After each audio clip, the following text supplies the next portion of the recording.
I can tell you that as I went through my life and I have made decisions to treat my customers and my clients as if their business were something I own myself, which I believe is something that Joseph demonstrates, that has altered everything in a very positive way. I have had doors open. I have had successes take place. So many amazing things just by following that example in the Bible. I think about people in the workplace or even as entrepreneurs, it's easy to let that mindset seep in that says, oh, this isn't fair that this is happening. Oh, well, things like that don't happen to other people.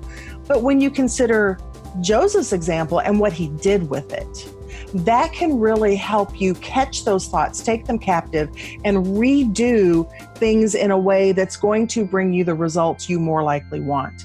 So how Joseph did that, the things that really stuck out to me were, one, he didn't give up.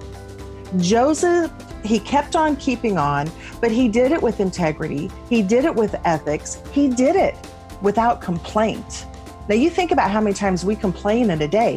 What if we were just to take the complaints out of our language? That by itself would transform our lives. And I actually think it would elevate us in the eyes of many other people. He worked as if working unto the Lord. So he was someone who, in his daily habit, you saw him being consistent in humbling himself, in honoring God, and in doing the things day by day that actually became footsteps that when they were all strung together, eventually led him out of that prison existence that he was in, where he was captive.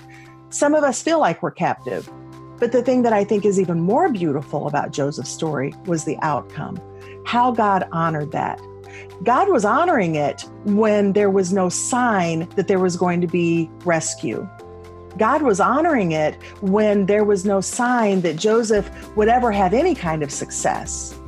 But because Joseph was persistent, eventually he was raised to such a stature in the nation that had actually held him captive, so that he became second only to the Pharaoh, who was the highest authority in the land. And that's why I like to go to the Bible, because I think if I look at that and I say, how does that relate to me today? I can always find something that's applicable, and it's an example that's going to make my life and those of the people that I touch even better.